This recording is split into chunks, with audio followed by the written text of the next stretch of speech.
On our morning show today from WRCO, Betsy Wiedenfeld joins us. She is one of the 4 GRACE ambassadors for this year's Greater Richland Area Cancer Elimination event, which happens on August 8th. It's coming up soon. And Betsy, thank you for stepping up and being ambassador this year. Thank you. It's an honor. Great to have you in the radio studios here today to talk about it. Tell us a little bit about yourself. Okay. I am, I'm married, have been for 29 years, to Vince Wiedenfeld. We live in Ithaca, just outside of Ithaca, I guess, technically. And we have 3 children, 4 grandchildren. All grandchildren are busy in a million different things, so I stay busy that way over the summer when I'm not at school. So. You were born in Richland Center, weren't you? Yes, and I graduated from Richland Center, which is an oddity in my Wiedenfeld family. My mother-in-law, Virginia, is the only other one. Well, that's all right. You're in good company then. Yes. So wonderful. And you, of course, have been on the farm there for a number of years as well. Yes. Yep. Right up to my cancer diagnosis, actually. Vince farmed with his brother, Mark, and it was Wiedenfeld Acres, too. And they had decided to get out of farming, had planned an auction at Stady there, the cattle center in Ithaca. And then, and that was planned for March. And then in January, I got my cancer diagnosis. So it was moved up to February, which was perfect timing so that Vince had availability to go with me and be with me during the surgeries. And life changed suddenly, didn't it? Yes, it did. Yeah. Yep. And what type of cancer were you diagnosed with? Colorectal. Okay. And so is it one of those things where, you'd kind of been putting it off, or is it something that you discovered, right around the time you were diagnosed? I had my main symptom was bleeding. Okay. And I had some off and on for a while, nothing real serious. And then all at once, but I'd mention it to my doctor, and she had said, we'd talked about a colonoscopy. She suggested I do the at-home test. But then she said, that I should make sure it's a day I'm not bleeding so that it didn't come back positive. And I said, well, doesn't that defeat the purpose? Maybe I should do it. But at the time I was doing daycare. I had several children that I was caring for, as you know how that goes. Mm-hmm. And it was hard for me to get away. And so I don't blame her, the doctor, for saying, let's try these other options first. But when things progressed and the bleeding became more, I got pretty weak. And in November, I'd have the daycare kids, and as soon as the last one was picked up, the parents had started asking me if I was feeling okay. And I said, well, no, a little more worn out than usual, but I'm sure it'll pass. And so I, as soon as they'd leave, though, I'd go crawl in bed and slept until morning. Well, then in December it got worse. It wasn't just, I could sit down and I'd bleed whether I was going one way, or the mm-hmm. other. And so I had gone in before Christmas, and I had I had told her, I am really not feeling well. I had walked up the stairs to 3rd floor. I don't know what I was thinking when I already felt so bad, but by the time I got up there, everything was spinning, and I had to stand and wait. She could visibly see I wasn't well, but sent me home and told me just to rest. And by the next day, I couldn't get out of bed. I was just too weak, and Vince had to help me stand up, and I walked around a little bit, and I said, I just can't. So he had me lay back down, finished his milking, and then we went to the doctor afterward, and he marched in and said, we are not leaving here until you figure out what's wrong with my wife. by the time we were done, it was going to be the Christmas holiday. They were going to be doing some remodeling or something in the surgical suites. One of the doctors then had agreed that he would just add me to his schedule before it closed. And because he knew me, he'd been at my house when I had an adult family home, and so he'd come for my adults. And so I got the colonoscopy scheduled at that point. They ran some blood work. I remember running into some of my church family, and I remember Paul. It was Paul Denman, and he said afterward, "My God, Betsy, I thought you were dying that day. You look so awful." And I said, I knew, something was wrong at that point. Well, then I had the colonoscopy, and it seemed really quick to me. And so the doctor had come out, and he said, "I found your bleeder right away and removed it." And I've done hundreds of these, Betsy. And I know that you're ill, and I know that you need to make sure that your doctor follows up. But I know what cancer looks like, and this isn't cancer. And so I thought, oh, thank God. That was a relief at that point. Yes, right? Yeah. yes. So we went home, and I did feel a little better because the bleeding had stopped. But they had told me to come back in a week, and they'd discuss, what they found, if anything, and what the next steps would be to figure out what was going on and what was making me so sick. So I went in without Vince. I remember him asking, "Do you want me to go with you?" And I said, "No, they told us it wasn't cancer, so I'll be fine." And then... So they told you it was cancer when you went in? Yeah. Oh. Yeah, I went in, and it was... She asked me if I'd gotten a call at home from the doctor that had done the colonoscopy, and I said no. He happened to be leaving because he had a family health issue that he had to go. And I said no, why would he call me at home? And she just looked at me, and I said, "I'm sick, aren't I?" And she nodded, and that really, I think, was the only time she looked at me during that. It was really... That part was traumatic for me because she had said the polyp that they had removed was cancerous and that there was more around it. They weren't sure how much.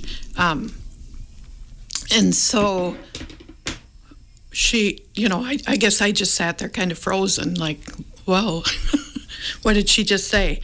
And it didn't hit for a while. Mm-hmm. Kind of numb to the situation. Right, then, yeah. Yep. And then she had started listing the doctors I'd have to see. I'd need an oncologist, a surgeon, everything, and said she would have her medical assistant schedule those, and she'll be back in. And nobody came back in. She had actually gone. She thought that the office had been seated again with a new patient, because when she came back in, she said, "Well, Betsy, what are you still doing here?" And I said, "Well, you told me to wait." So I'm waiting, and in the meantime, while I was waiting, I had called Vince, who was upset, obviously, and I told him I was fine, and I'd be able to get home. I had also called my son-in-law, which is probably strange, but we are very close, and I was asking him how I was going to tell Heather. Oh, sure. And he said, "Well, good Lord, don't do it now while she's at work." And she was working at the school at the time, and I said, "No, I didn't intend to." Well, then Heather had messaged me at lunchtime asking what I found out, and I said, "We can discuss it tonight when you get home." And she said, "No, tell me." And I said, "No, we'll discuss it when you get home." Well, she left school right. and came home because she knew something was wrong. So It seemed like it took forever to get the appointments. I ended up calling Madison myself. I guess I thought, okay, so you tell me it's here. And then I wanted out. Right. Was the thing. You wanted out immediately. Yeah, I didn't want to sit and wait. And so I had called Madison myself. In the meantime, Dr. Alexander had contacted me and asked if there was asked if she could help. She knew a GI surgeon in Madison that did really well, and she would like to set that up for me.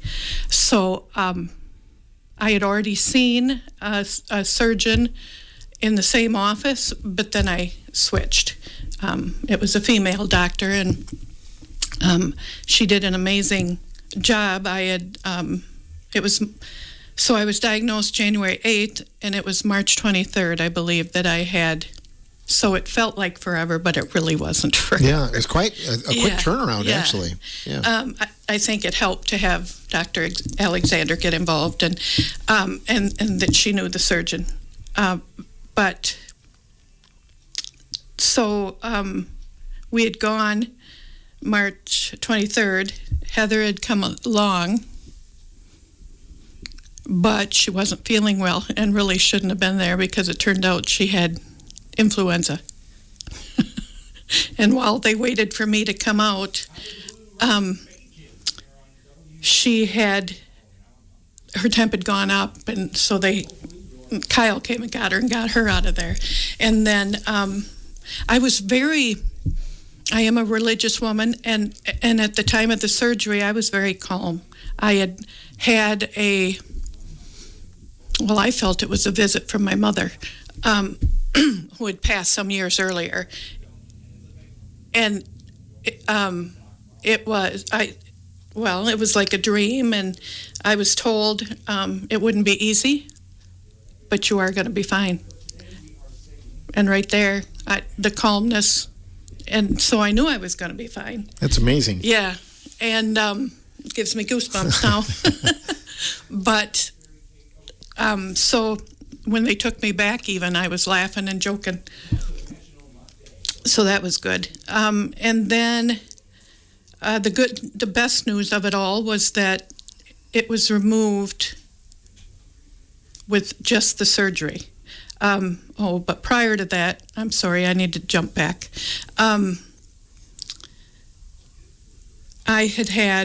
So when the polyp was removed, the doctor had not marked it where he had removed it. So then the surgeon doesn't know where to go in and take out the excess.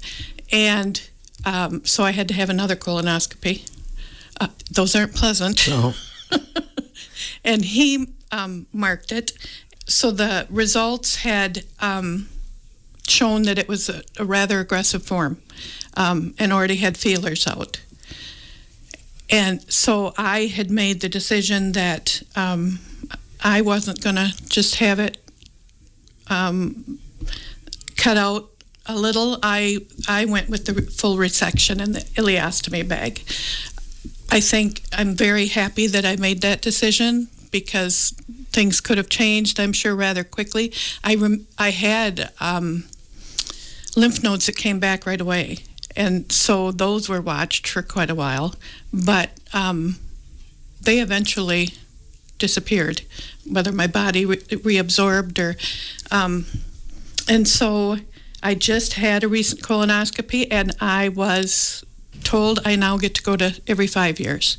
Wow. Everything looked good. Congratulations. Thank you. Yeah. Yes, it was, but gosh, getting there, it was.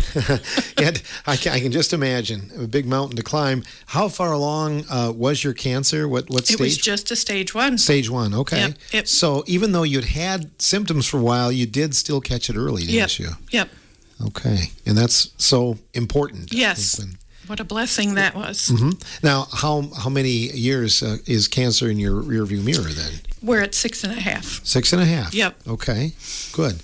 Yep. And that's a positive too. Yes, very much so. How did it change your life? and when especially on the road to recovery and where you are now. Yep. I mean, nobody wants it, but it makes you a different person, doesn't it? It does. It very much does. And, well, I know that I helped additional people. Vince had a college buddy, and his wife was diagnosed shortly after. So I was able to talk her through things and let her know what to expect. She ended up having to have chemotherapy and everything, so I'm so grateful that I didn't have to do that. And then there was another young person here in the area that I helped through hers as well. I felt really good doing that. But it does make things are more important. We hadn't really traveled, and I've traveled since then. Some with my sisters, and I do have a sister with cognitive impairment that lives with us. So she and I go regularly when Vince can't. But he and I have taken the first vacation since ever. Mm-hmm.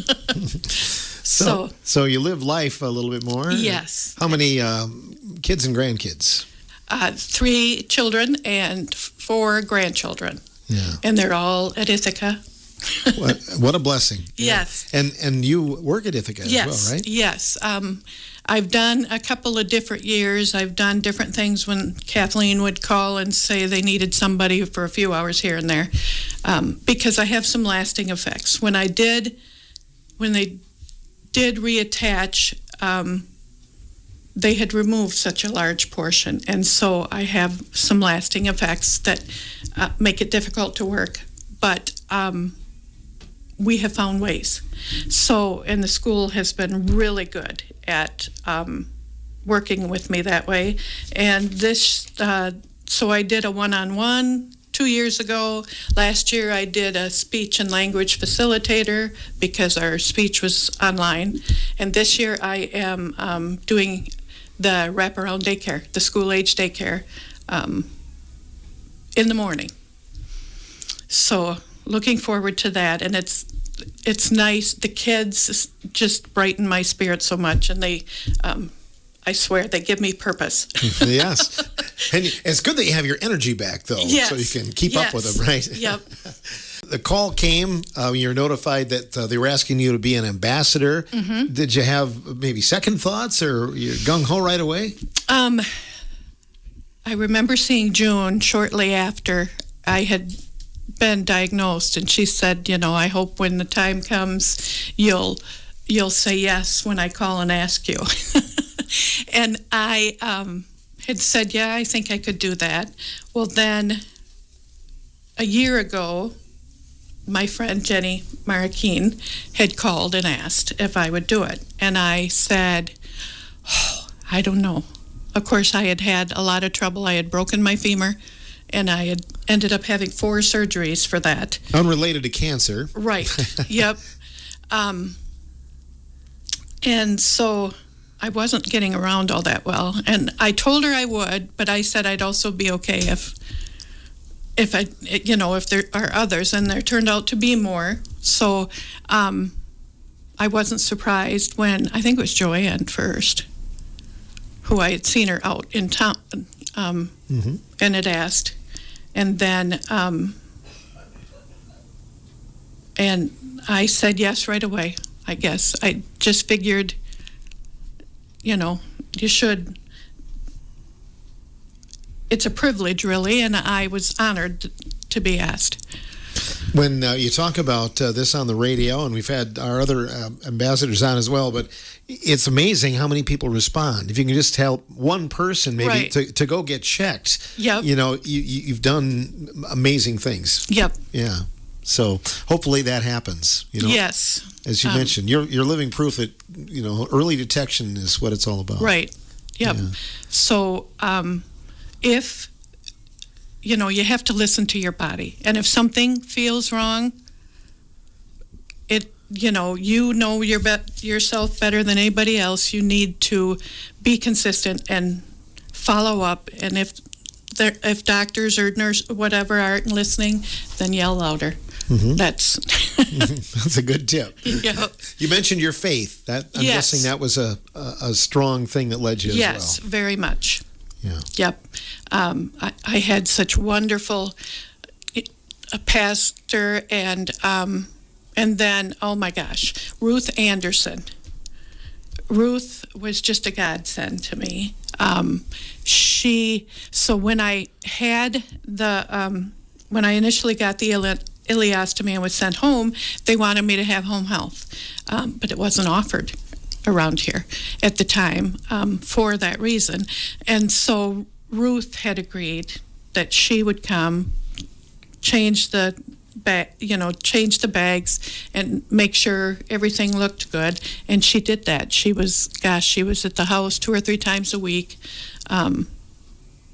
for, I think it was 3 weeks. And then I started going to Reedsburg to be monitored. And after a while, I just did it all myself. I said, I can do this. I'm sure I can. It also teaches you a lot, too, doesn't it? You learn a lot of medical terms and everything else. Yep. And your spouse, Vince, I know this from personal experience, but you feel helpless when it's your loved one going through it, Yes. But certainly they become your rock, too, don't they? Yep, certainly. And, there were messes that man had to clean up, and he never once complained. He just did it. It was really something. In sickness and in health, right? Yes. Yep. Well, it's going to be great to have you and the other ambassadors at the Walk with Grace. And any idea what might be going through your mind when you take that first lap the night of Grace? Oh, I think I'm just going to be very grateful. I just had yesterday celebrated my 60th birthday, and I am so grateful that I still can have them. Yes. When it could have been, I've had friends that have lost their battles with colon cancer, and I'm just so grateful that I'm still here. Right. To celebrate more birthdays. Right. That's right. Well, you've been a wonderful guest, Betsy. Thank you, Phil. Thank you so much for stepping forward and being our guest on the morning show here today. Thank you. Betsy Wiedenfeld, one of the 4 ambassadors for this year's Greater Richland Area Cancer Elimination. The walk is coming up on Friday night, and we hope that you'll all be there.